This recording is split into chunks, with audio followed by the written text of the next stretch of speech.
Welcome to Black Light Mass Incarceration Show. I am your host, Sierra Cobb. Black Light Mass Incarceration Show is a space that is used to uplift the unheard voices of the criminal and social justice issues that many face today. Thank you for tuning in. I hope you enjoy. Sponsored by Emancipate NC.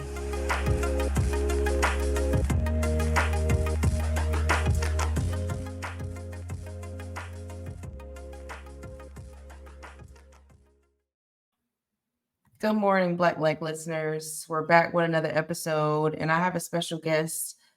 His name is Walter Dunn, and he has a passionate story about experiencing wrongful conviction in Florida and how that propelled him to become an advocate, a fierce advocate to change the criminal justice system and to educate people on how they can free themselves. So without further ado, I would like to welcome Walter Dunn. Good morning, Ms. Cobb. It's an honor and a pleasure to be on your podcast, to be able to speak about injustice, to educate the people. It's so important that we get good information out to our community, our people that follow us, because a lot of times we go down wrong paths because we're not educated enough. I'm real big on education, but I'm grateful to be here, and I'm looking forward to this interview. Thank you so much, Walter, for just coming on, just reaching out to me and being willing to come on and share your story all the way from Florida. So let's get into your story. Can you provide us a brief overview of the circumstances that led you to your wrongful conviction in Florida?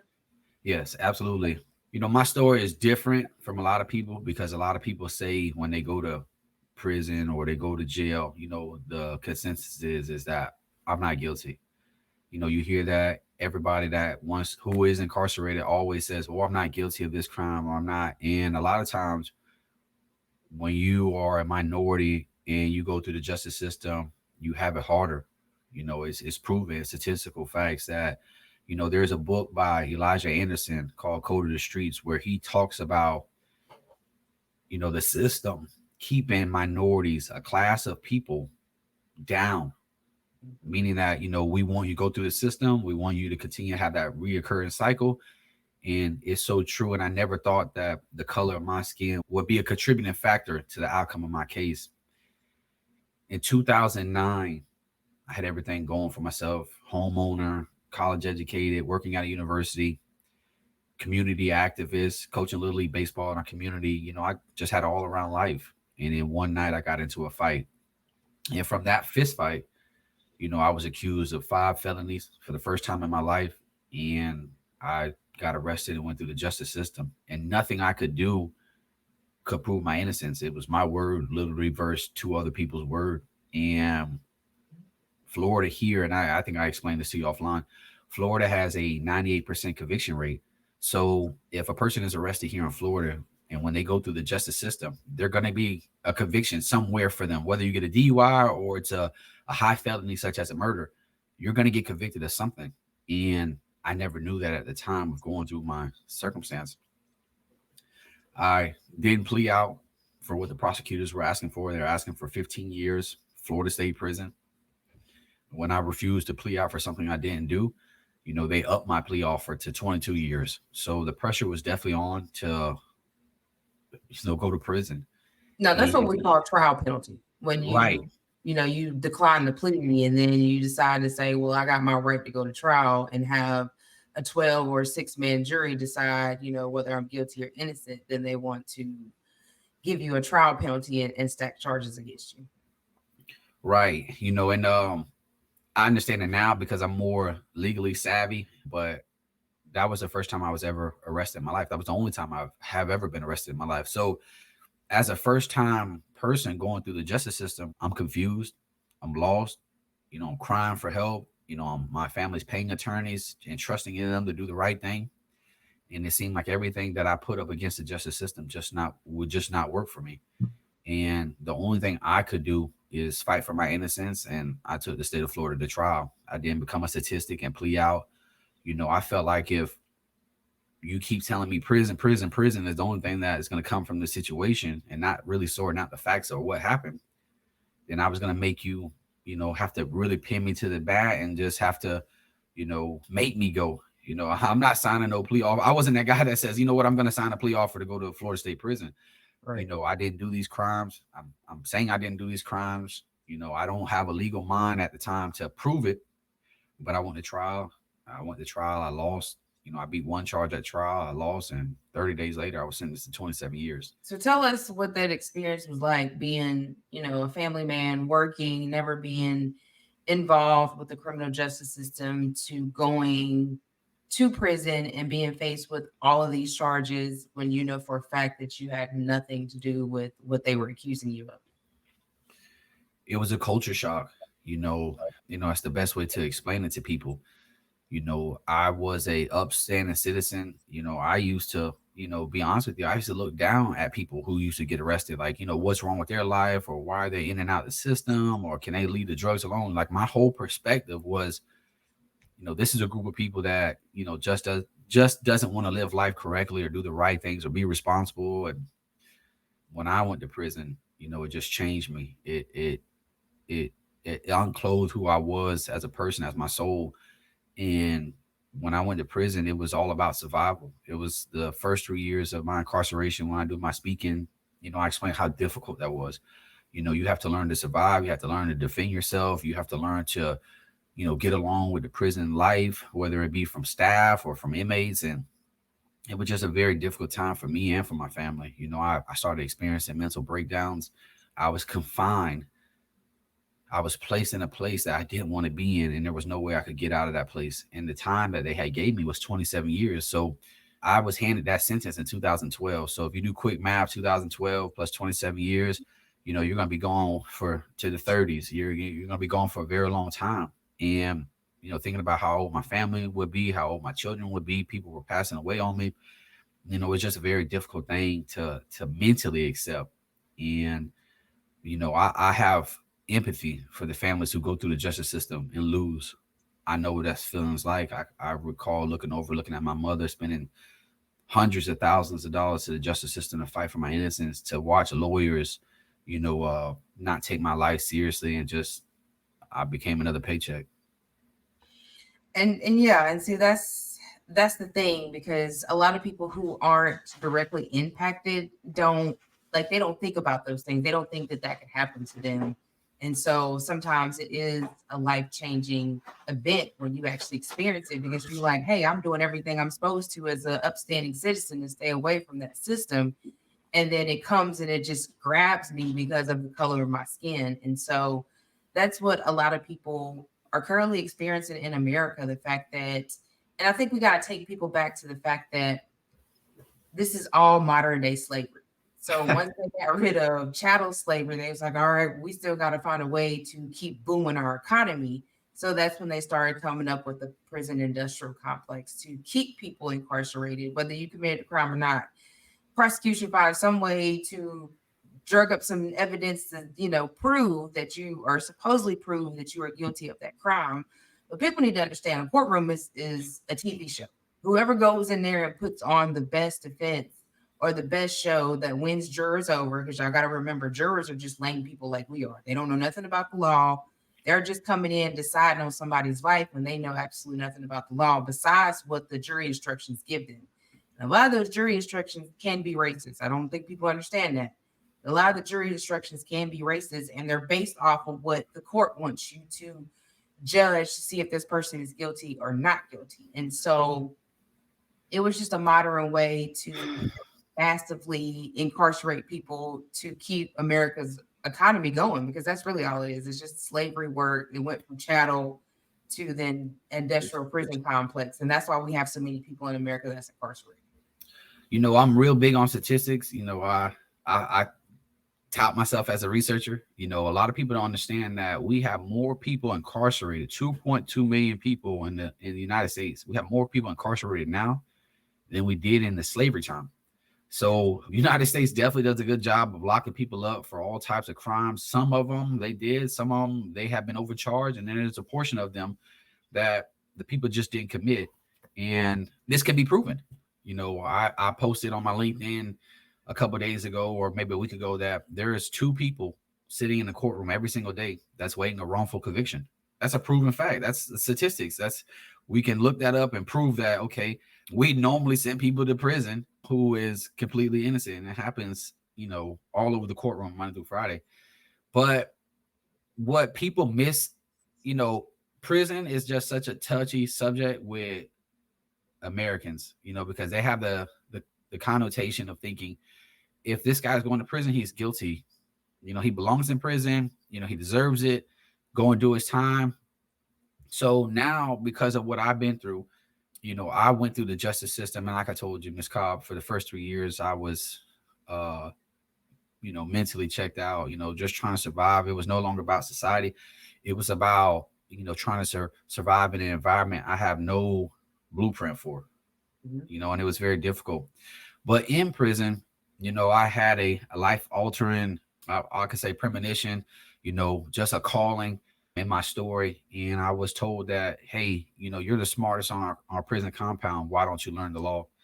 And when that seed was planted, it took me from out of the prison life to let's go research the law. And then I became obsessed with how did I lose trial? How did the state of Florida convict me? What was necessary for them to uphold a conviction on me?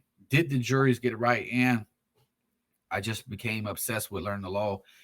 And there's nothing I wanted to do more when I was incarcerated than read law books. I read, most people get books sent to them. I was in the law library reading law books. I was educating myself. And then I became a state certified law clerk where the prison system recognized that I had enough legal education to give me a certification to let me know that you do enough law, you understand enough law, you recite enough law that, we can certify you as a law clerk. And then what that entails is that I became the jailhouse lawyer. I became the guy who people would get sentenced to prison, bring me their case and say, hey, I think something is wrong. Can you find it?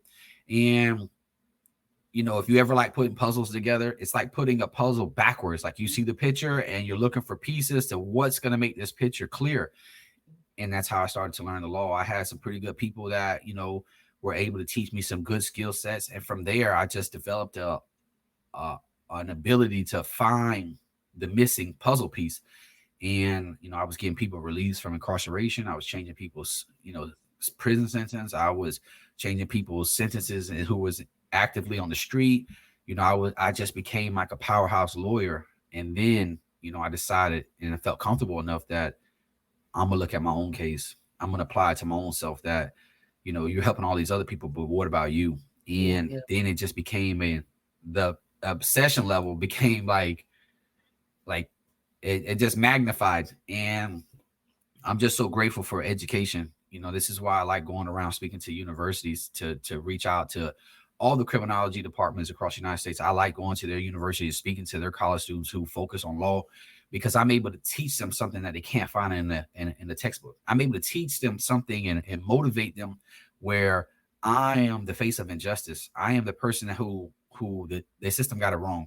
And if it wasn't for my education, I wouldn't be free here today. I would still be in prison. I told you in 2012, I got sentenced to 27 years. I would still be currently incarcerated if it wasn't for my determination and my resilience to learn the law.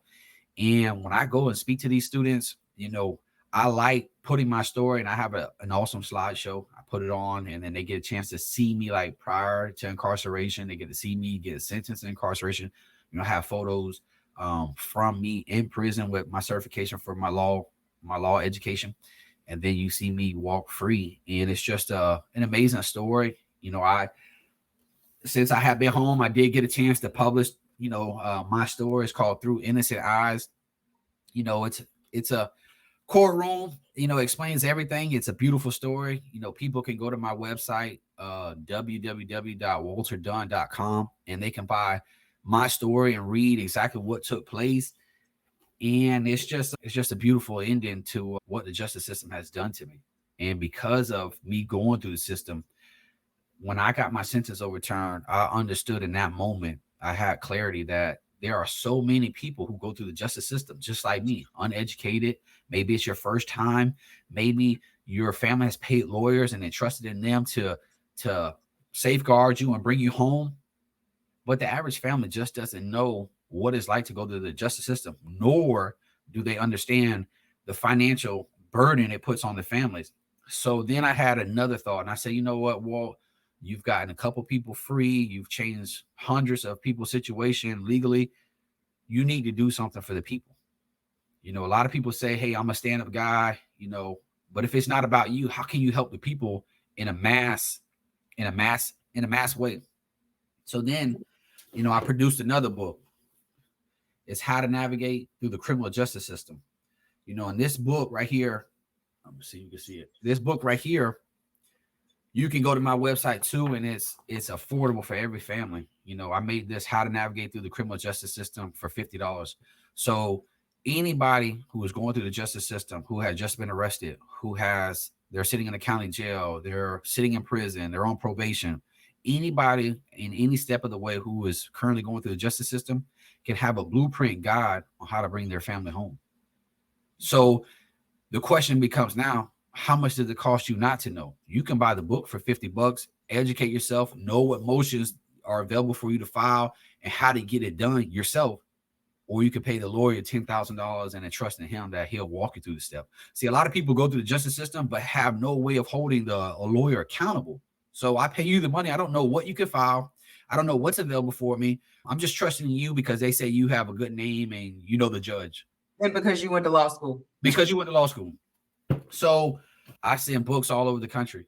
That book right there, How to Navigate Through the Criminal Justice System, is the Department of Corrections recognized. So, it gets sent to the prison. Family members who have loved ones incarcerated that want to take a second look at their case.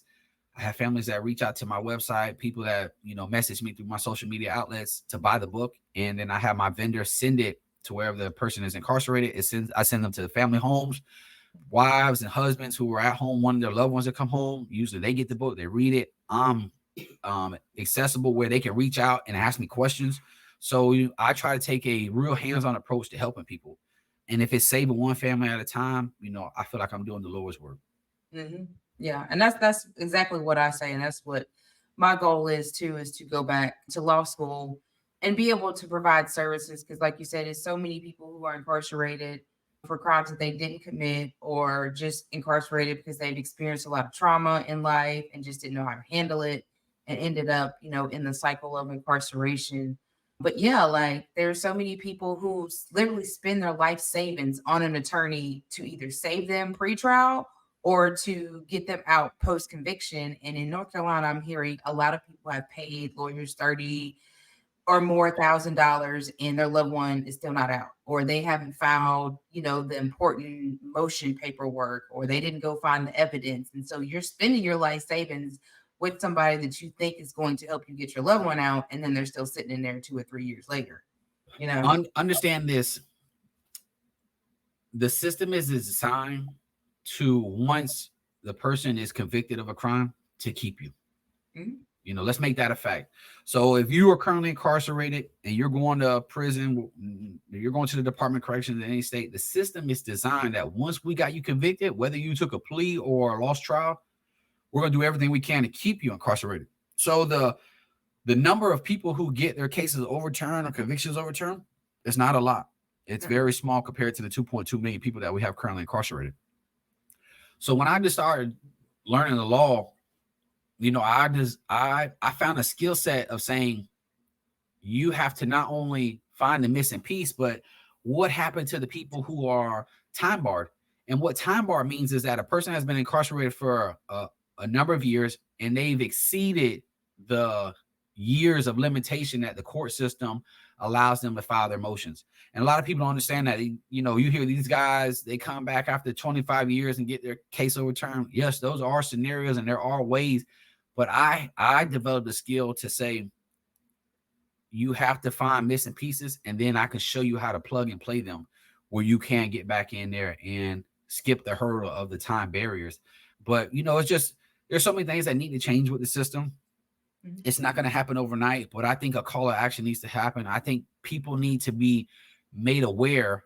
The 2.2 million people that's currently incarcerated, we're talking probably about 4 million people, family member wise, that are incarcerated with them. Mm-hmm. So, these people are currently behind the gate, but their families are in mental incarceration as well. So you're looking at probably a total of 6 million people that's incarcerated, because I can assure you, if you have a loved one that's incarcerated, that family member is driving to the prison on the weekend, that family member is sending commissary money, that family member is doing everything they can to try to keep that person mentally stable and support them. So they're incarcerated too. But my job and my advocacy is to make a way for them to come home. And that's why I produced the book. And that's why I made it affordable. You look on Amazon or you look online, you're not going to buy a legal book from under $300. You're not. Right. So, I wanted to make it accessible to where every family can afford it and get the information that I use to bring myself home. So can you tell us what evidence factors ultimately led to your innocence or you overturning your conviction? No problem. So I was convicted of crimes that the state of Florida had no evidence on. So my case came down to your word versus my word. And like you said earlier, Ms. Cobb, whoever presented the best story, that's what get the job done. And my defense lawyer did not highlight the evidence. He went in there and just litigated. This man. Did he suppress anything? Excuse me. Did he suppress anything? Some of them don't suppress a lot of evidence. No suppression of evidence, no motion to suppress. There was no pretrial motions filed. So as a first-time person, you didn't know these things. So, it was like, okay, we went to trial and he put on his best script. They put on their best script and our script lost and off I went. And, it's just so the book will teach you all about the motions that you need. But, I lost. And then what happened was when I became learning the law, I started understanding that, if you don't have the evidence to support the conviction, it's a beautiful way to challenge it. You have to, challenge it in a way where when the judge reads this motion or when the state reads this motion, they got to have a good response to explain why you're currently incarcerated when the evidence doesn't support the conviction. Right.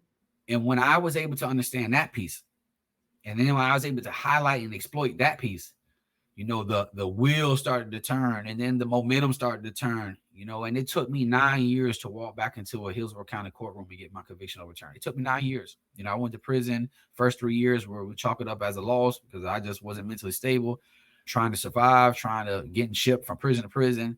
But once I became law certified, once I became obsessed with my case, it just started to move from there. And I started to be able to be a good writer. A lot of people can read law, but a lot of people can't write law.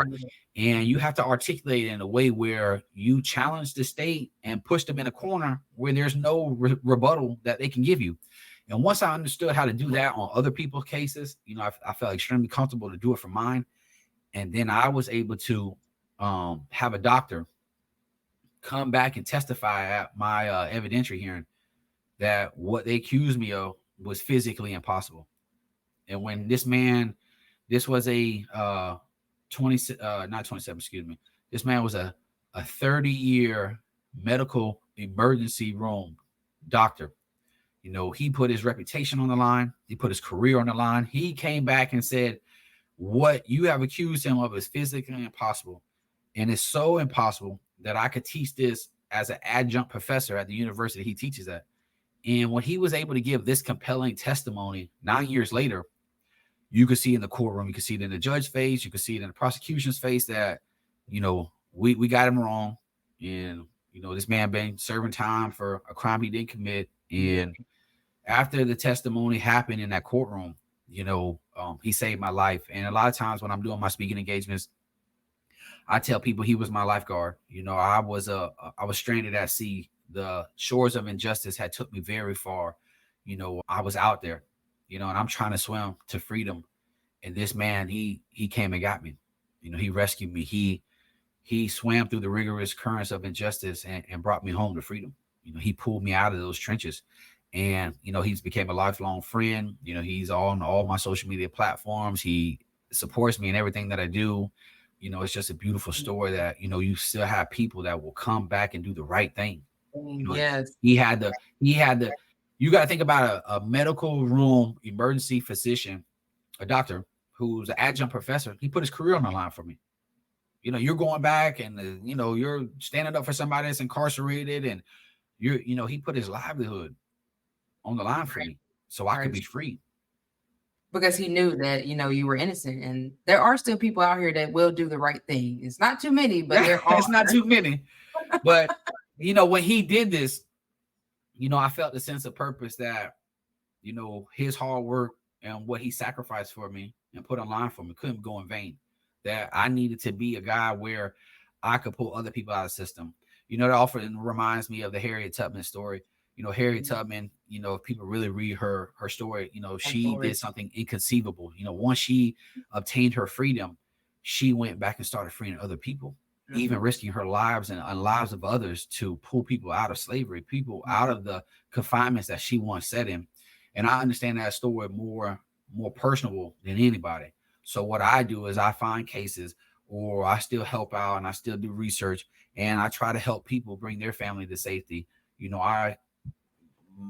I would say my main social income is selling my books. So many people want to read my stories. So many people want the how-to guide because they feel like the how-to guide may be finally the educational piece that's missing to bring their loved one home. And, I ship books, daily. And then I use the proceeds from the books to usually fly out to universities to speak. So, it's just a reoccurring cycle. And that's how I live my life. That's my passion. I try to board a plane every other week to go to a university or go to nonprofit organizations across the country and tell my story and sell my books and educate those families and communities who have suffered. And it's just a beautiful thing. It's where my heart lays at. This is my passion. Yeah. And it's very important, especially the education piece, because the nonprofit that I work for, we actually just held a CLE training for the upcoming lawyers. And we did it focused towards trauma informed to let them understand that you have to be more empathetic to your client. You can't just be like, hey, I'm just here to, work your case. You have to be empathetic and really understand what they went through and what brought them to, the grips of the justice system so that you can defend them, because that's what a lawyer is. They're advocates. They're supposed to be a true advocate and stand up for you because you don't really know anything about the law. And a lot of them just take it as it's just a job. It's not, I'm here to save this person's life, because that's what it is. What it boils down to is you are there to save that person's life, to make sure that they're not wrongfully convicted or over sentenced or punished for going to trial. But they don't do that. You know what I'm saying? So trying to get these upcoming lawyers to understand that you have to be a lot more empathetic. You have to truly be an advocate. You have to understand what your client is going through. And I know that it is a lot, but you also have to take care of yourself as well, because it can be overwhelming because you're bringing yourself that trauma on you as well. And I feel it because I'm an advocate and I work with a lot of people that's incarcerated. That's my realm. It's just working with people incarcerated and really keeping them uplifted. And that's why I created this space, so that they could tell their story, because not only are we wrongfully convicted, but there's many other ones in North Carolina and across the state that are wrongfully convicted that never had a chance to tell their story. The only story you've heard is the story you heard on the Guilty. news. Yeah. And we know the news and that side's going to put out what they want you to know, not the true facts. And that's why America has been so blinded when it comes to criminal justice, because they try to make it seem like, oh, we got to be tough on crime, and this is the way to make people be held accountable for their actions. Incarceration, the way that America does it, will never be a deterrent from crime. It will never get to the root cause of why that person, if they really truly committed that crime, period. You know what I'm saying? I agree. Suppression is real. We're going to do everything we can to make sure that your voice is never heard again. And we're going to give you a lengthy sentence to bury you. And think about all the people that, you see it every day, wrongfully conviction, DNA overturns case. You can't repair somebody's life. You can't. You can't. You can't give them back what they took. And you can't replace years off a person's life. But what I do, Ms. Cobb, is, especially here in the Tampa Bay area, I fight hard for our juveniles. When I was incarcerated, I seen so many children coming to prison, 14, 15, 16 years old, 17 years. They committed a crime, or that's what the state says they committed a crime, but there was no alternate plan for them. This is a child with an adolescent's mind that may have made a decision and hasn't had an adult form mind to fully comprehend what took place. And so many of them were being brought to the prison system. So, one of the big things that I told myself I would do once I'm free is to advocate for our juveniles, that, you know, there needs to be programs, there needs to be deterrence, there needs to, and I also always say this, that, you know, anybody could put out a forest fire. It takes smart people to prevent them. You see the wave of how our children are being raised. Everything is social media, this, social media, that. You can't take a child off of social media today. You go into any restaurant, their head is down, they're locked into their phone, they're doing everything they can. All those days of playing kickball and running the streets, and that's over with. Now, I mean, they're sending messages on Instagram and all this other stuff. So, you know, I try to work with city officials to give our children a true outlet, you know, to use their mind and their talents versus allowing them to be idle and find crime, you know, and that's what I go after. You know, I also go after making sure that juveniles get a fair shake in the justice system once they are caught in the system. But, you know, I try to prevent it. You know, I do my best to speak out. You know, that's why I like going to the high schools, the colleges, because these are our children that need to be protected. Because once they get a hold of the justice system, they're just another number and there'll be another sentence. But the thing about it that people misunderstand is that there are generational cycles that occur in people's life. There are generational curses that happen in people's life. And that is so real. And it's something that, you know, my pastor talks about at church, that if we can't break the cycle with you, if the father or the mother cannot break the cycle, that demon is going to be passed on to their child, you know, and if they're not strong enough to fight it and break that cycle, that trait is going to be passed down to their child, where that's what the child knows. So then you often see the mom or you see the dad and the son in prison, or you see the mom, you know, living a lifestyle, and now she's educated her son how to live the lifestyle. Now they're both incarcerated. And then the cycle just comes repeatedly because that's all they know. And you have to push people to let them know that that's not life. Because once they're incarcerated, they're going to think about the decisions that they made. They're going to be thinking about the life that they're missing, and they're going to want to break the cycle, but it may be too late. So a lot of things is taking these children off the streets, taking the guns out of their hands, telling them that selling drugs is not the way, and put more education. Florida leads the nation, Ms. Cobb, and sending juveniles to prison. So you Google this right now on your computer. Florida will send more juveniles to prison than sending them to college. So this is our way. Yeah, I think now it's starting to just tick up in all states, where you're starting to see juveniles become more and more incarcerated. Because, I mean, really, if you think about it, we're warehousing a range of people. We're warehousing the babies, the young, the middle age, and now the elderly, because Florida, North Carolina, all of them now have a prison population of elderly people where you're having to put palliative care into your prisons because you're aging people in prison instead of so we're beginning to warehouse communities now. It's not just, you know, the older people or the younger people, it's all ages that are starting to be warehoused in prison, and communities are broken down. And so that's why I love when I work with Emancipate, because we are trying our best to go into the communities. And the thing is, restorative justice healing. That's what communities need in order to break the generational curse, especially if you're in a Black or brown or poor community. In order to break that curse, you have to start healing your ancestral trauma that you experienced prior, which is your generational trauma.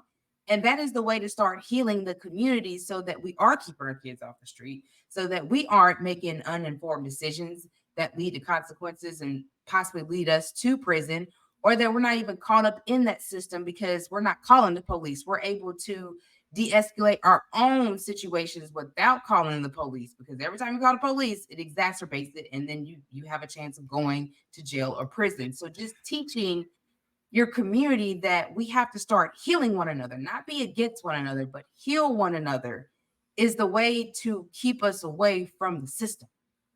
I agree. I just dropped on my LinkedIn post about the juveniles, the minorities being arrested 9 times faster than their counterparts. That's not a statistic that I made up. That's a statistic that's from the Bureau Institute is putting out. Yes. That says this is true numbers. You know, minorities are being arrested 9 times faster than their counterparts. You know, so I wrote an article to the police officers about how they police. You know, can I encourage them to police differently? Can I encourage them, instead of going around trying to catch people, maybe go into communities and offer who you are, let them know that you're working that area, that you're there for support, or, you know, not only are you there to arrest crime and to prevent it, you know, which we support and advocate for, that we want to have safe communities, but we are so far removed from the days where police officers used to be known by name, where they used to come in our community and you say, oh, that's such and such, you know, he's a good guy, you know, he keeps our neighborhood safe. You know, those days need to be brought back, because we were the community and the policing were together. They worked together to keep the drama down, the violence or the things that were occurring in our community down. And you know, we're asking all sides. We're asking juveniles to get better. We're asking adults to get better.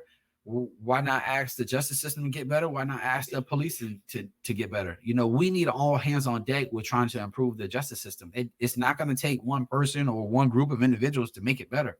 We collectively need to make it better. So we could look at all sides of things. Sometimes police officers are making arrests with no factual basis or evidence to support the arrest. So it could start with you.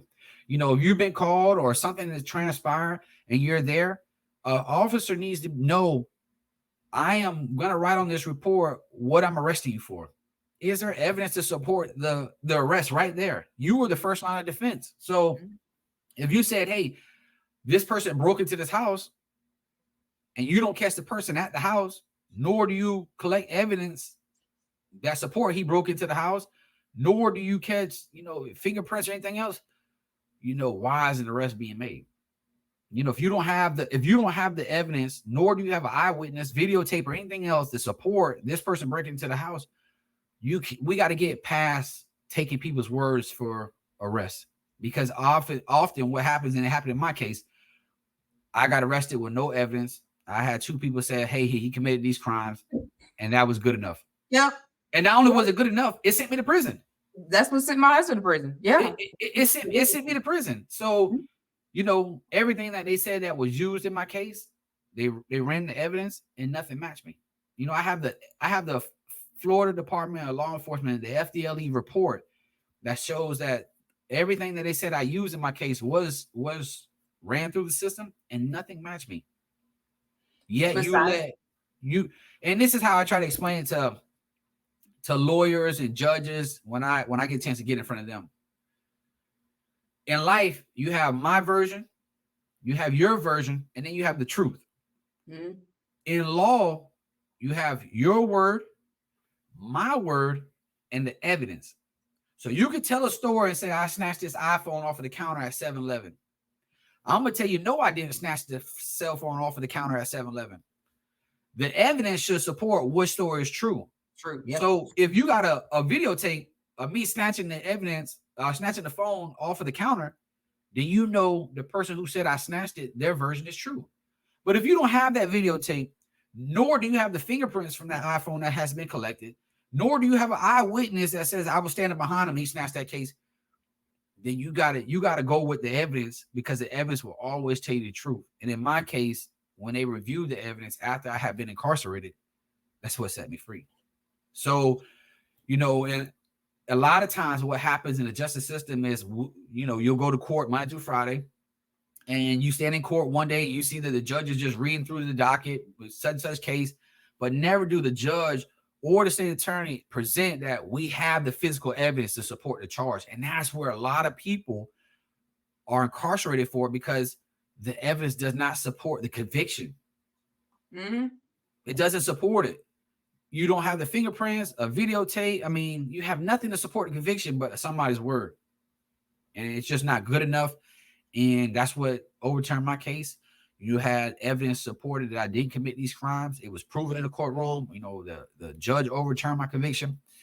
But I thought about how many families are there sitting in prison that don't have the evidence to support their conviction.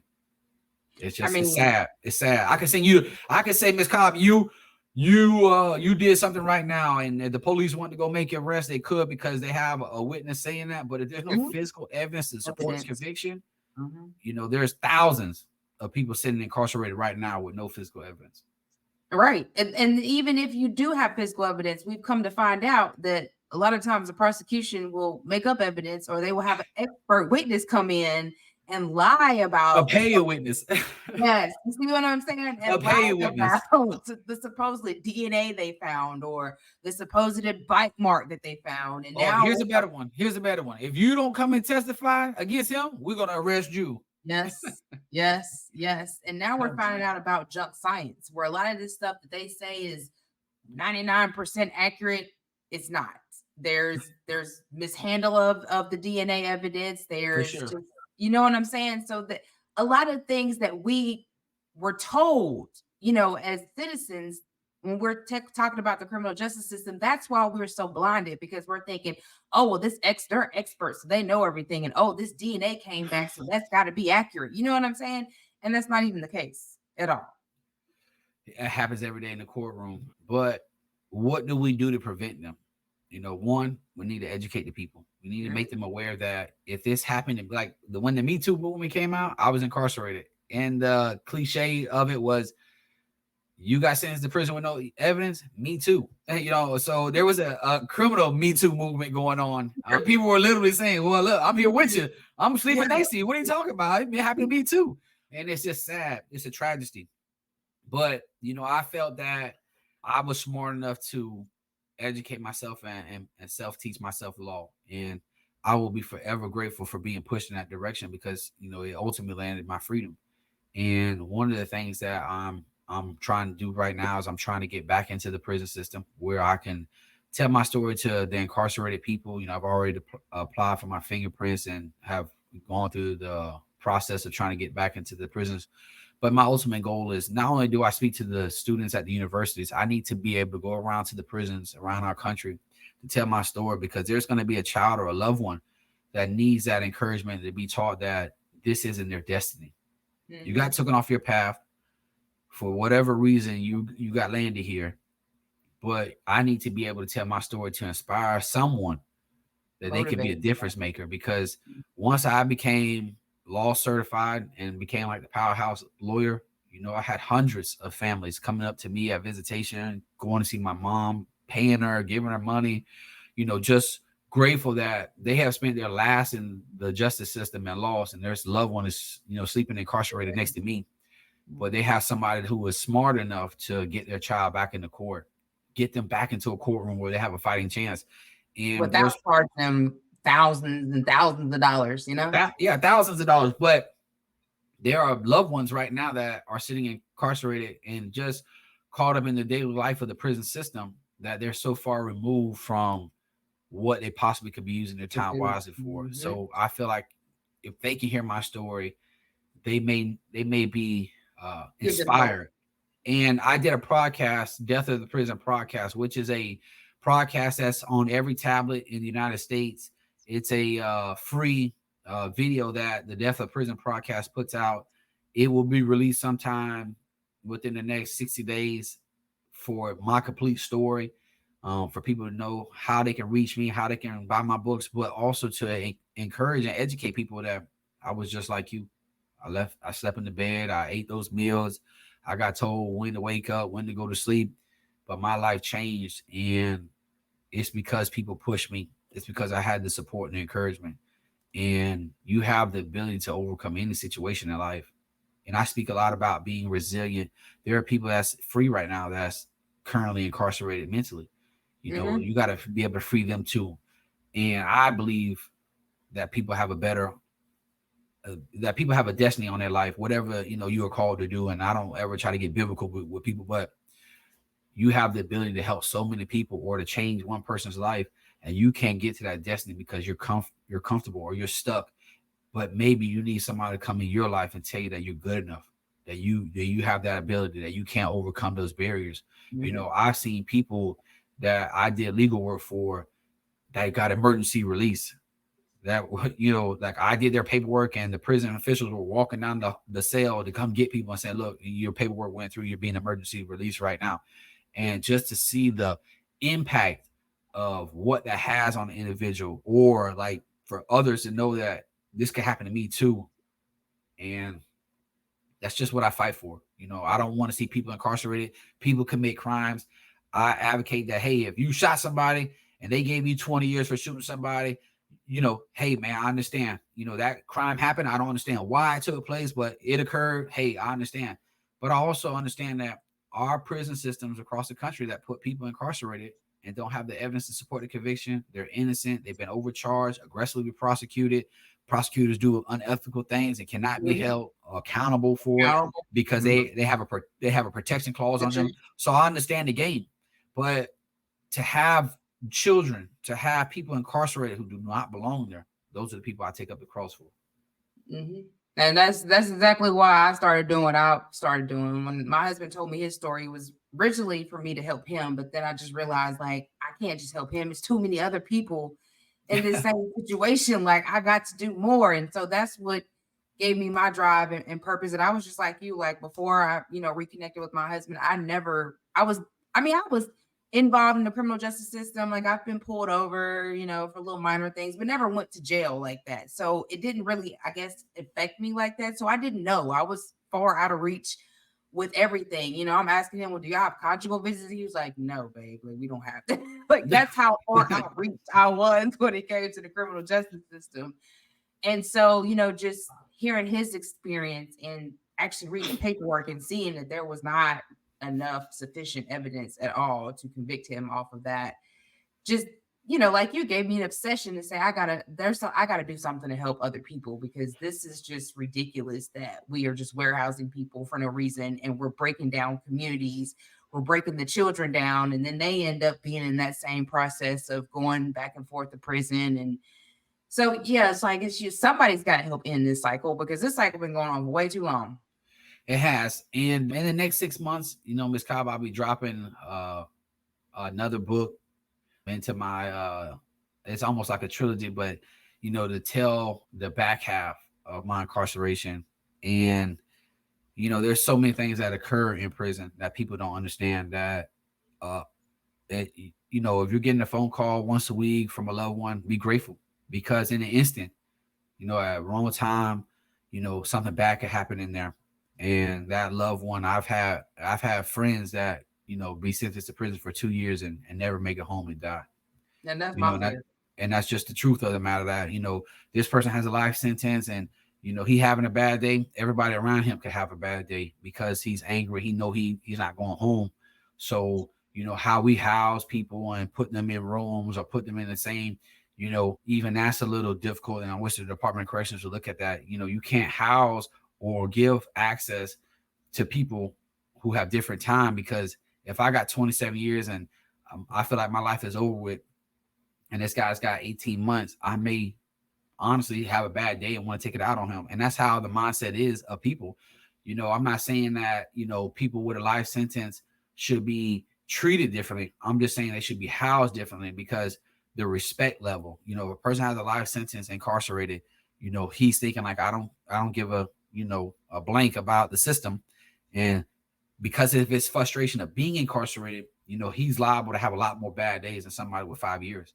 And we want to make sure that those people, who are serving time make it home. And I've seen hundreds of assaults and bad things go wrong in prison where people have died, people have been seriously injured, and I've seen people that's never going to make it home because they passed away. So I just there's so much that can happen with reform, but I try to prevent it. I try to pull people out, and I try to do everything I can to protect our children. So I really don't focus so much on the housing or the treatment of prisoners.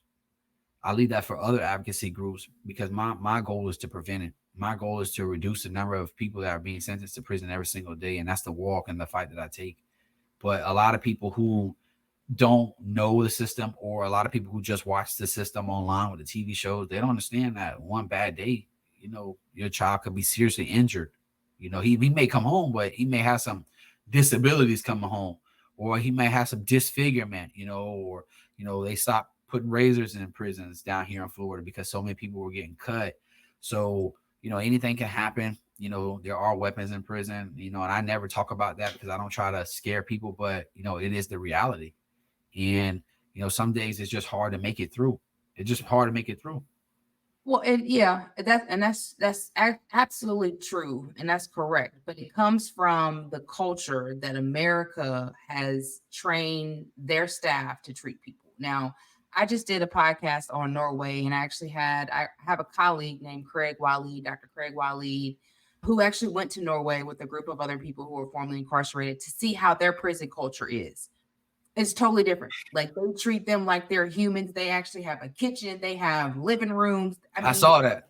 you see what I'm saying? So they don't really have that many problems of people being stabbed and shot. And, they don't really have that because it's a human.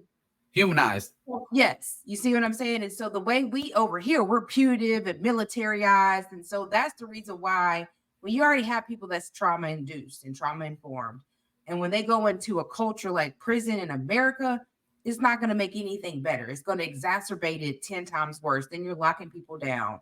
And then, what right now I'm advocating for is you have certain wardens and staff that are using charges like A99s to get people off the compound and push them back to closed custody. Now that can make somebody just snap all together. If you worked hard to work your custody level down and you get to your mediums and your minimums, and then you have a warden or staff who's mad at you because you're being an advocate, and they use an A99, which is a conspiracy charge, which you can barely even beat in prison, to push you back to maximum custody, that can take somebody's mental all the way out, to make them be like, okay, you know what, forget this. Like I've done all this work to get where I am, and you want to put up lies on me with a confidential informant to send me back to maximum custody.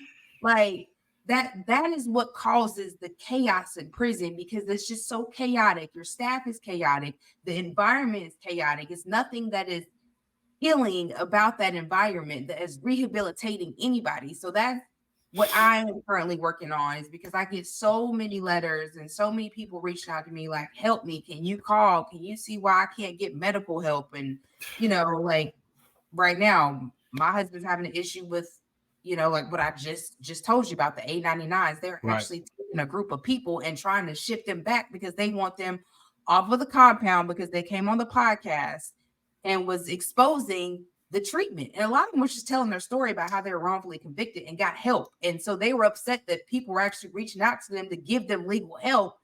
So they're trying to punish them in retaliation. So we have to change prison culture in order to change our people. If you want them to be in prison, which I think the whole prison culture needs to change. It doesn't need to be called prison. It needs to be somewhere rehabilitated for people to go and get what they need and come home and be a productive citizen. Because Go ahead. Because we know that, a lot of people, if you've never had any type of trauma experience, you go to prison, you're going to come out with PTSD regardless. Some type of trauma you're going to come out with when you come from that prison. I don't care if you spend a month, you spend a week, you spend 2, 3, 4, 5 years, you're going to come home with some type of trauma from prison. Right. And the thing is, Florida, $7 billion a year revenue for incarceration. Florida used to be an attraction for Disney World, for snowbirds to come down here and enjoy, Miami Beach, Orlando, Florida, Tampa. Incarceration has now become Florida's #1 moneymaker. Wow. So the days of going to Disney World and come down here for spring break and all those events that used to bring financial revenue to Florida, prison down here has superseded that. So if it's a $7 billion industry, I can assure you, from being a formerly incarcerated man, that money is not put back into the system. There is nothing rehabilitated about being in prison. It is military-like. It is more confined. It's more of a mental torture than anything. We're not taking those funds, $7 billion. We're not taking those funds and truly putting people back into society to make it. We're just not. Yep. Florida, like I read an article about San Quentin prison in California, how they allowed their prisoners to work, to have jobs online, to work on the computer, to try to make a living. They running podcasts from on the prison compound that gets aired. And Florida won't let inmates get on computers. They won't let them make money. They do not pay their prisoners money for work. It is just modern. Y'all don't get paid at all. Y'all don't get paid at all. Oh wow. They don't get paid at all. Florida, the only people who get paid in Florida are like staff canteen people, but the 99% of the prison population is not making anything for for work. So you'll put them out there in the sun. It's 105-degree heat right now. And you'll put them out there and tell them to cut grass, pick up trash, wash dishes, you name it, and will not receive a check. But the thing that I'm trying to say, if it's a $7 billion industry, you are putting people out of prison right now and who can't get a job, uneducated, not rehabilitated, have no certificates, nothing to prove for their time. And my question is if we're doing that much money and revenue, why not build centers like you're referring to, where once the prisoner has reduced their custody, can maybe access a true transitional place before they're released? Right. Why not set them up so that they are not a statistics for the recidivism number? If you're not educating them, if you're not getting them job ready, you're truly setting them up to come back into the system and be another statistics on recidivism. I mean, but that's the way they want it, because you think about it, you just said $7 billion, and the industrial prison complex is $1 billion corporation included with the privatized companies that they have, like Union Supply, JPay, GTL. So that's I need some JPay money. Like that. They need to sponsor me. JPay need to sponsor me.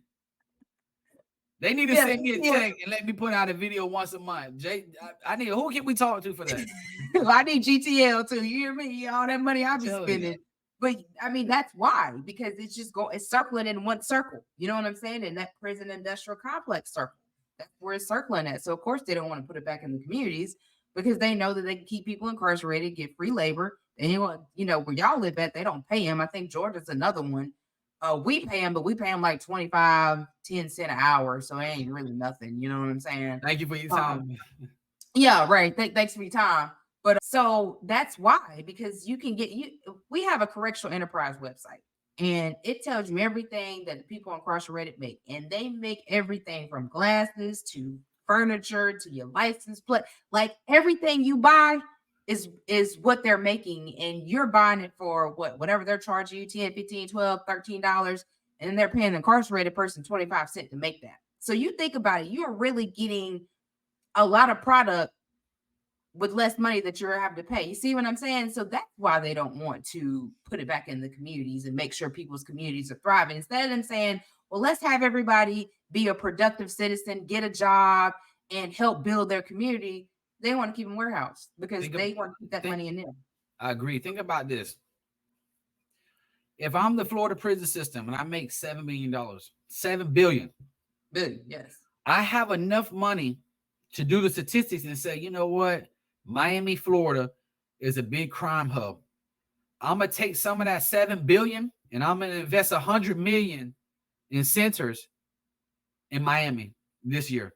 I'm going to invest $100 million so that the children in Miami, instead of picking up guns and robbing people, can go and learn about how to build a website or have a true educational center all around Miami. $100 million, you have enough money to build several centers and staff them and pay people. And guess what? That will lower the number of children that's getting arrested in Miami. And then the next year, maybe you move on to Tampa, or you move on to Orlando, or you move on somewhere else. But you invest that money every year back into the community, because guess what? You can have a formerly incarcerated people work there to talk to the children about, hey, you don't want to go down this path, but also other staff members, how to educate them, how to teach them how to build a website, how to do things, social media. So $7 billion in revenue, and you put probably about $1 billion back into the prison system with, shirts, boxers, food, and other things that you spend the money on, and you profit $6 billion. Be that person that's taking $7 billion of our taxpayers' money and invest it back into the community, so that way we can truly break the cycle of people going incarcerated. And that's the true matter of it. That's what it is. That's exactly what it is. But that would be the blueprint. That would be the blueprint for every state to help reduce the numbers. Blueprint. But they know that, though. You can't tell me they don't know these things. It's true. I know we're running out of time, Ms. Cobb. I wanted to give you a big shout out. Thank you so much. I definitely put it on all my social media platforms for giving me this opportunity to share my story. If more people want to read my books or need help with getting their loved ones out of incarceration, you can go to my website, www.walterdunn.com. You can go on LinkedIn, Instagram. It's Motivational Walt, my Facebook, Walter Dunn, so I can help the people. And I really appreciate your time. I thank you for coming on and sharing your knowledge and your experience with the audience. Y'all go definitely go to Walter's website and buy his book. I've been posting it on my social media and have gotten good feedback from it. So yeah, definitely support Walter. Walter, let them know how they can get in contact with you if they want you to come speak, anything. Yeah, I just, I love going around the country sharing my story. I think, like I told you guys in the beginning, that I take the money from my book sales to do a lot of my traveling. I try to pay for my own. I'm always looking for sponsorships. Anybody that would like to get behind my cause, they can reach out to me through my website. They can book me to speak on my website. They can make a donation on my website, or they can simply just purchase the books to read my story, or to send books to their loved ones for, for educational purpose, to help them get out of their incarceration situation. But I love traveling around, sharing my story. I love challenging people to be better individuals, to help the cause. I love having empathy with the family members who have people that's incarcerated. I support people, but I am the face of injustice. I can show it to you. I can show you what the system did to me, but I can also show you resilience and how you overcome those situations, how that, if you believe in yourself, that you can achieve anything. And that's just so important. I love what I do. I love connecting with people. I have a big heart for this, and it's about saving families. You can look at my body of work. If you became a Facebook friend, you go type in Walter Dunn and you want to look at all my stuff on Facebook. That's pretty much the main center, because my website guy, it takes a while for him to do all my updates. But with Facebook, I drop all my stuff on Facebook immediately when I do those things. So you'll see, I'm a radio host on the weekend. I interview people in our community on how we can help our children, or help our families. And I just enjoy what I do. I love going around helping people. I love sharing my story. I love letting them know that, no matter how bleak their situation looks, that, positive things can happen when you put the right people in your life. Well, thank you, Walter, for being a true advocate and a true freedom fighter, because we need more of y'all. That's the only way to change this system is to all of us band together and say no more. Enough is enough. It's true. I mean, I appreciate your time too. I respect what you do, giving people a voice, a platform to be able to, get their message out there, get their story out there. I think, you do incredible work. I looked at some of your past posting, things that you go after, and I think it's in time. If it's not already mainstream now, but in time, it will grow bigger. People want to watch things like this. People want to be informed. They want to be educated. As a radio host, when you come on my show, I ask you tough questions. I want to get down to it where you might have to shy away from me. And you better believe once you go off air, you have to answer that question for me. One of the big things that I'm trying to work on right now is trying to get a hold of Tampa Bay Bucks, which is the football team in Tampa. They give out $1 million for social justice every year. And not that I want the money. I just want to maybe advise them on how they can spend that money better in our community. When I was telling you about educating our children, it's not about just the football players showing up at the high school and talking to the children. It's about spending the money in our community where we can keep our children in our community. Right. I think people miss that. Like, I don't want you to just give out a couple T-shirts and give a couple footballs out. I want to consult with you how you can spend the Boys money. and Girls Club. Yeah, you can spend the money more effectively to keep our children home. And think about all the parents that have to work, don't have time to really dedicate to their children. They have to go to work every day, trusting that their child's gonna be safe and come home and won't get in any trouble. But sometimes trouble finds people. Mm-hmm. Wrong place, wrong time, or guns are going around now. They're more accessible. Children are breaking in cars and get them. Like, we want to make sure that our children are safe and grow up and can be productive. And I would like to work with those type of organizations to try to help them. Even if I had to be the person to streamline it, but this is what I think could be more effective. And there's areas like the basketball teams in your area. Some of these major players that have the capital to do those things, whether you want to give it for a tax write or not, but can you please help us? If you're serious about your community, the incarceration is a part of your community, because guess what? Even if they're incarcerated, they're coming back to your community.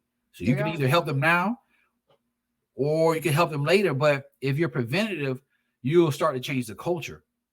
You'll start to change how people do things in your area. You'll say, you know what, enough is enough. Like, this affects our bottom line too. If I'm getting people robbed at the game, I'm losing attendance, I'm losing revenue, merchandise, people don't want to support me, and a lot of people do not want to help out until, trouble or crime hits their area. I don't want to talk about this, but now when it hit my doorstep, I'm listening. Right.